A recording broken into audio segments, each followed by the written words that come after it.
నమస్తే. ఈరోజు భువనగిరి నియోజకవర్గం పోచంపల్లి మండలం అట్లనే మున్సిపాలిటీకి సంబంధించిన వివిధ అభివృద్ధి కార్యక్రమాల్లో పాల్పంచుకోవడం జరిగింది.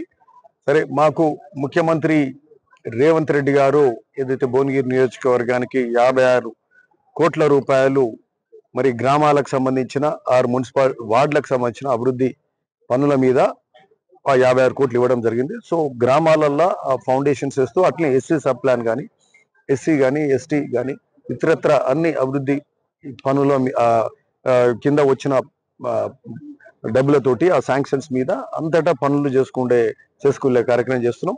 సో గత 2 వారాలకెళ్ళి ఈ కార్యక్రమాలు అవుతున్నాయి. ఇవాళ పోచంపల్లి మండలంలో ఇది 2వ దఫా తిరుగుతున్నాం. అక్కడ మా దేశ్ముఖ్ నుంచి పిలాయిపల్లి పెద్ద గ్రామాలు మొత్తము, జగత్పల్లి, ఆడికెళ్ళి పెద్దగూడెం 4 గ్రామాలల్లో ఒక్కొక్క గ్రామంలో మరి పిలాయిపల్లి అయితే 1,12,00,000 రూపాయలతోటి, అట్లే మళ్ళీ మిగతా గ్రామాల్లో ఎక్కడ 60 లక్షలు 70 లక్షలు ఆ స్థాయిలో నిధులు పెట్టుకుంటూ అభివృద్ధి కార్యక్రమాలు, రోడ్స్ కానీ, డ్రైనేజెస్ కానీ ఇవన్నీ చేసుకుంటూ వెళ్తున్నాం. ఎప్పుడు కూడా ఒక గ్రామానికి ఆ స్థాయిలో నిధులు వచ్చింది లేదు. సో ఈసారి మరి ప్రాంత సమస్యలు మాకు మూసి పరివాహక ప్రాంతం, కాలుష్యం ఇవన్నీ ఉన్నాయి. సీఎం గారు ఇక్కడనే ఈ ప్రాంతంలో పాదయాత్ర కూడా చేసిండ్రు. మరి దాన్ని అవన్నీ కూడా మా ఇబ్బందులు దృష్టిలో పెట్టుకొని వారు నిధులు ఇవ్వడం చాలా సంతోషం. వారికి ధన్యవాదాలు కూడా తెలుపుతా ఉన్నాం.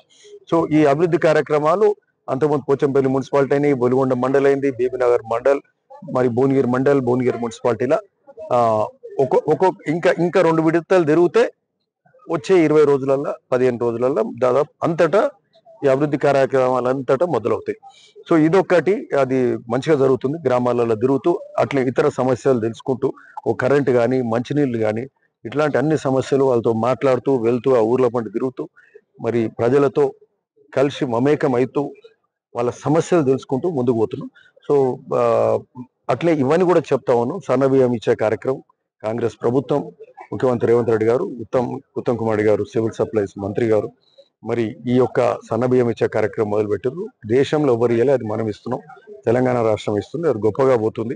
అట్లే రేషన్ కార్డులలో కొత్త మెంబర్స్ని యాడ్ చేసేది ఒక్క భువనగిరి నియోజకవర్గంలో 30,000 కొత్త సభ్యులను యాడ్ చేశారు. అది కూడా ప్రజలంతా సంతోషంగా ఉన్నారు. కొత్త రేషన్ కార్డులు వచ్చే 14 నుంచి ముఖ్యమంత్రి గారు నల్గొండ జిల్లాల తుంగతుర్తిని ఇచ్చే ఆలోచనతోటి అది కూడా 14న స్టార్ట్ అవుతుంది బహుశా మోస్ట్లీ. అట్లనే ఇంద్రమిల్ల కార్యక్రమం కూడా మొదలైంది. ఇంద్రమిల్లు కొబ్బరికాయలు కొట్టుకొని ఇల్లు మొదలు పెట్టుకోరు. కొన్ని దగ్గరలో స్లాబ్లు అయినాయి, కొన్ని దగ్గరలో గృహ ప్రవేశాలు కూడా అయినాయి. సో గొప్పగా ఆ స్కీమ్ పోతుంది. గత 10 ఏళ్ళకెళ్ళి 15 ఏళ్ళకి ఇల్లు లేకుండే, రేషన్ కార్డులు లేకుండే, నాడు కాంగ్రెస్ హయాంలో అయినాయి, మళ్ళీ ఇప్పుడు కాంగ్రెస్ హయాంలో అవుతున్నాయి. సో అది ప్రజలు గ్రహిస్తున్నారు. సో వాళ్ళు హర్షం కూడా వ్యక్తం చేస్తున్నారు. చాలా సంతోషం. అట్లనే రైతు భరోసా కూడా గొప్పగా 9 రోజులల్లో 9,000 కోట్లు ఎప్పుడు కూడా రికార్డు స్థాయిలో వేయడం జరిగింది. ఎప్పుడు కూడా అట్లా జరగలేదు. సో ఇవన్నీ అంతా బాగా జరుగుతూ ఉన్నాయి.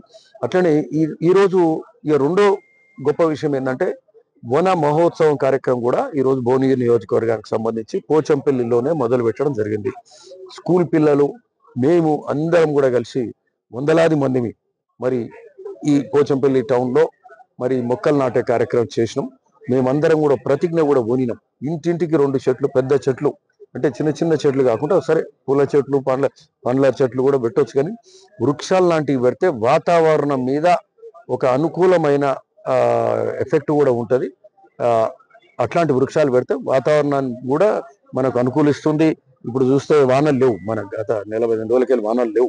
సో మంచి చెట్లు పచ్చదనం పెరిగితే వానలు పడతాయి, రైతులకు మేలవుతుంది, అందరికి కూడా తాగునీరు కానీ సాగునీరు మేలవుతుంది. సో ఈ వన మహోత్సవం అనేది గొప్పగా చేయాలనే ప్రతిజ్ఞ కూడా ఉన్నాం. మొత్తం మా భువనగిరి నియోజకవర్గంలో ఖచ్చితంగా ఇంటికి 2 చెట్లు పెట్టే కార్యక్రమం చేస్తాం. Thank you.